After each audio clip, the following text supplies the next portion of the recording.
Hello everyone, welcome you back in this physics video. In today's video, we will derive the relation for centripetal acceleration.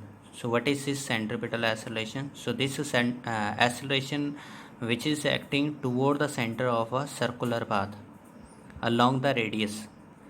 So therefore also known as center seeking acceleration. So as we are having a body is moving in this circular motion, and the radius of this circular path it is r, and m is the mass of the body. So its velocity at any position is given by the tangent. So this is linear velocity over here. So the acceleration will be acting toward the center. So this acceleration is centripetal acceleration, and this is given by the relation that square of that velocity, linear velocity, upon by that radius of the circular path, and that force which is responsible for this circular motion, it is centripetal force, and which is given by mass into centripetal acceleration. So therefore relation comes there, mv square by r. In today's video we are going to derive this relation, v square by r is centripetal acceleration. So here tangent at any point in this circular path, that will give us the direction and magnitude of that velocity. So therefore at every point that acceleration is going to act toward the center of this circular path. So this acceleration, it is center seeking or either centripetal acceleration.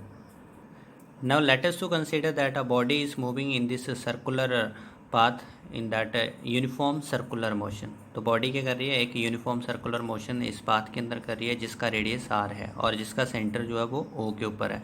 तो initially जो body है this is eight P, ठीक है. तो P के ऊपर अगर हम एक टेंजेंट ड्रॉ करते हैं, so this will tell us its velocity direction at this position. तो इसलिए हमारे पास जो वेलोसिटी है एट पी के ऊपर, it is v1 and the time it is t. Now the body it moves from p to q along this circular motion or circular path. So that time when it reaches to q, so the time becomes t plus delta t, and that tangent at q on this circular path, it will give us that v2 velocity. So that's I got over here कि p के ऊपर जो उसकी velocity थी वो v1 थी और q के ऊपर जो उसकी वेलोसिटी है वो v2 है. But as we said that ये हमारे पास जो मोशन है वो यूनिफॉर्म सर्कुलर मोशन है, तो इसलिए जो वेलोसिटी मैग्नीट्यूड है v1 और v2 के ऊपर वो दोनों हमारे पास इक्वल हैं, ठीक है.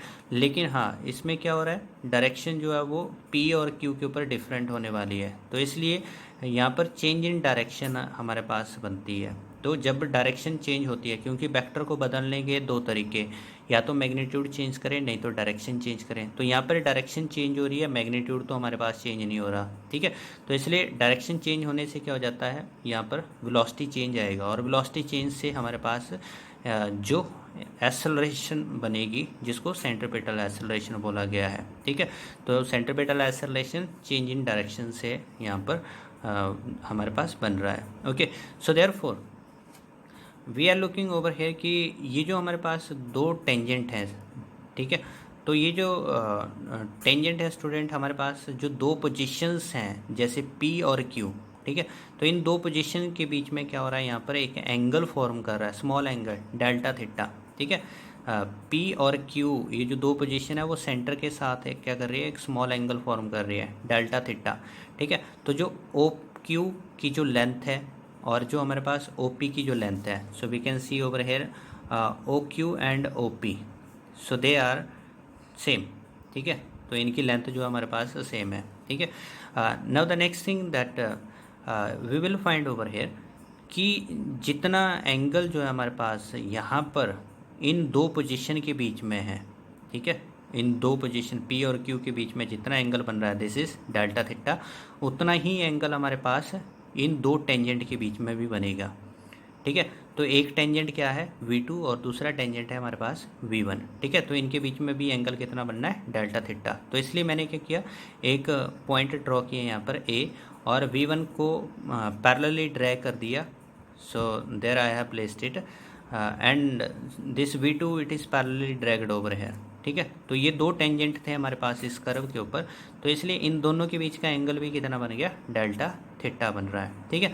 तो जो हमारे पास क्लोजिंग साइड होगी, तो थर्ड साइड है, ये जो ट्राइंगुलर शेप है, इसमें जो थर्ड साइड है वो चेंज इन वेलोसिटी देगा, ठीक है। तो इसलिए यहाँ पर हमारे पास ट्रायंगल ऑफ वेक्टर एडिशन से जो दो वेक्टर सेम ऑर्डर में लिए गए वो ऐड हो जाते हैं, और this is equal to that side which is taken in opposite order. तो इसलिए अपोजिट ऑर्डर में हमारे पास थर्ड साइड हो जाएगी ए सी, क्योंकि यहाँ पर ए से बी वेक्टर जा रहा है, फिर बी से सी वेक्टर जा रहा है, तो इसलिए दोनों सेम ऑर्डर में होंगे, ठीक है। तो इसलिए this is A B value जो है वो v1 vector and that B C is change in velocity and A C will be v2। So change in velocity is given by v2 minus of v1। So over here we got that कि already ये assumption लिया गया है कि हमारे पास जो v1 vector और v2 vector का जो मैग्नीट्यूड है, मैग्नीट्यूड जो है वो बराबर है। तो इसलिए ये यहाँ पर कैंसिल नहीं करेंगे, क्योंकि यहाँ पर क्या होगी, डायरेक्शन भी साथ में आनी है ना, तो इसलिए डायरेक्शन तो सेम नहीं है, तो इसलिए हमारे पास this will not cancel to each other. So now let us to consider one more thing that ये जो हमारे पास वेलोसिटी मैग्नीट्यूड है दोनों के वो सेम है, so this is equal to v. So thus I am getting over here there are the two triangle. So one triangle it is over here it is POQ, triangle POQ, and the second triangle is over there which is of that which is BAC. Okay, second triangle is over here, it is BAC. So in these two triangles student we will find that ये जो delta theta है दोनों triangle में same है, ठीक है। और दूसरी बात इस ट्राइंगल में ये जो दो साइड है वो आपस में क्या है, इक्वल है, ठीक है। तो ओ क्यू और ओ पी जो है वो सेम साइज़ की हैं। वैसे ही इस ट्राइंगल में भी क्या है, हमारे पास जो ए सी और ए बी है वो भी क्या है, सेम साइज़ की है। तो इसलिए दोनों कैसे ट्राइंगल बन गई, आइसोस्केलस ट्राइंगल बन गई है, ठीक है। तो जो हमारे पास ये जो ट्राइंगल है P O Q and B A C दोनों में एंगल सेम है, और जो ट्राइंगल है हमारे पास दीज आर सिमिलर ट्राइंगल, ठीक है। तो ये क्या बन गई है, हमारे पास सिमिलर ट्राइंगल बन गई है। तो सिमिलैरिटी ऑफ द ट्राइंगल, तो यहाँ पर जो हमारे पास P से Q जो डिस्प्लेसमेंट है दिस इज टेकन ओवर है डेल्टा S, ठीक है। P से Q कितना डिस्प्लेस हुआ वो डेल्टा S है, ठीक है। So therefore we are having over here that similarity of the triangle says कि जो साइड रेशियोज हैं वो हमारे पास क्या हो जाएंगे, इक्वल हो जाएंगे, ठीक है।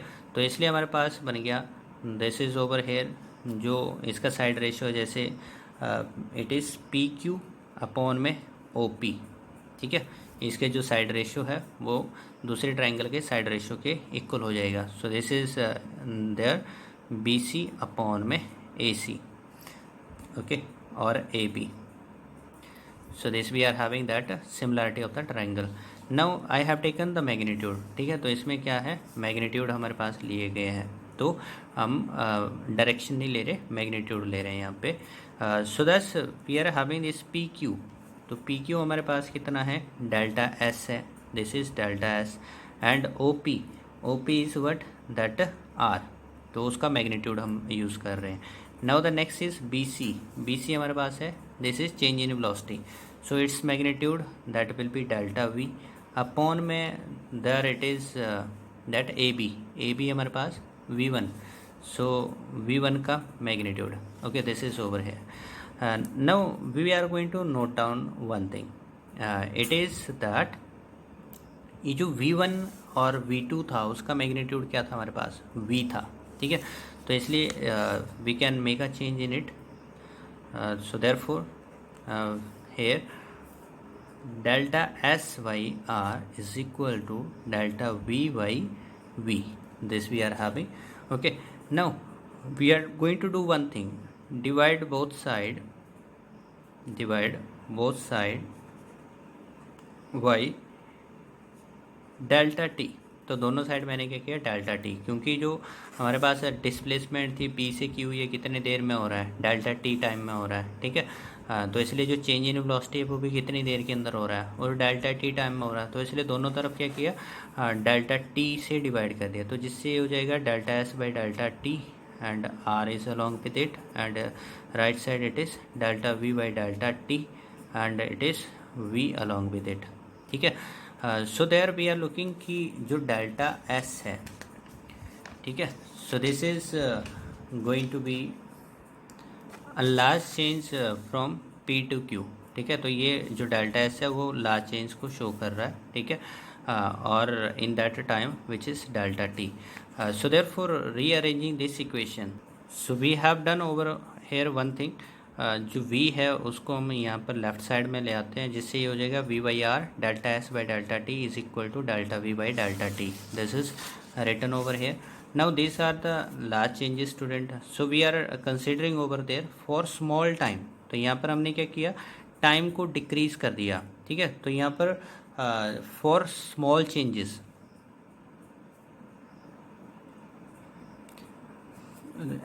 दैट वी आर कंसिडरिंग कि जो डेल्टा टी है वो अप्रोच कर रहा है जीरो को, ठीक है। तो जब डेल्टा टी अप्रोच करेगा जीरो को, so just to see over here, जब डेल्टा टी क्या था, पी से क्यू तक जाने का वो टाइम ले रहा था, ठीक है। तो जब हमने वो टाइम कम कर दिया तो ये जो क्यू है ये क्या हो जाएगा, वेरी क्लोज टू पी आ जाएगा, ठीक है। This will be very close, ठीक है।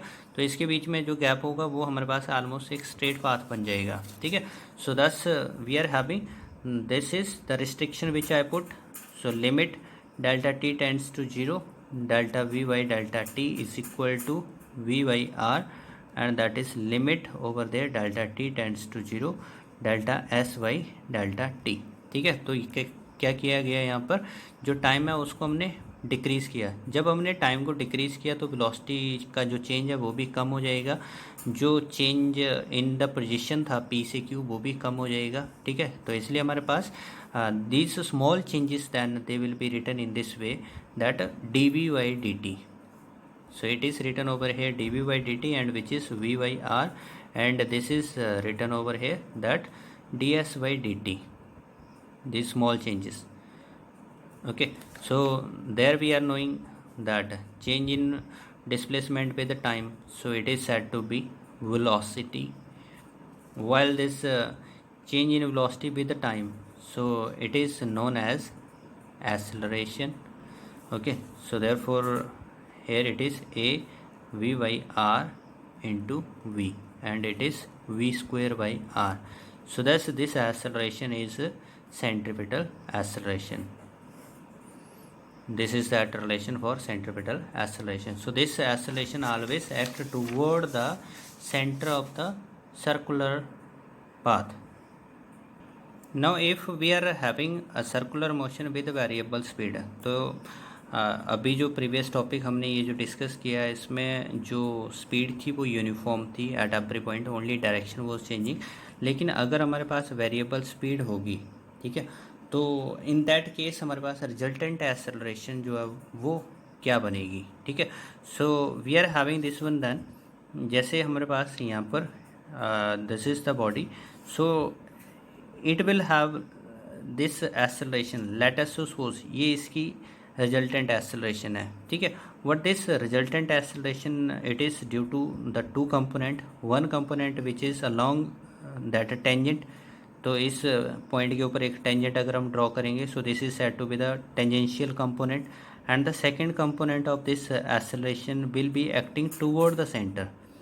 तो ये जो टूवर्ड द सेंटर एक्ट कर रहा होगा, this is said to be its radial component, ठीक है। तो A T, this is tangential component of acceleration, while this AR, it is the radial component of acceleration. So therefore that resultant acceleration, so what will be the resultant acceleration? So thus we will have this resultant acceleration, it is because ये जो हमारे पास along tangent और ये toward the centre act कर रही है, तो दोनों इसके रेक्टेंगुलर कंपोनेंट हैं, तो इसलिए जब दो रेक्टेंगुलर कंपोनेंट है तो उस केस में रिजल्टेंट हमारे पास square of its tangential plus square of its radial component होगा। Okay, and here that this component which is along the radius, so this will have the value as there is the value of centripetal acceleration which is v square by r. Okay, so thus we got over here that the resultant acceleration of that motion which is with variable speed. So that's all from my today's video. Thank you for watching this. Have a good time.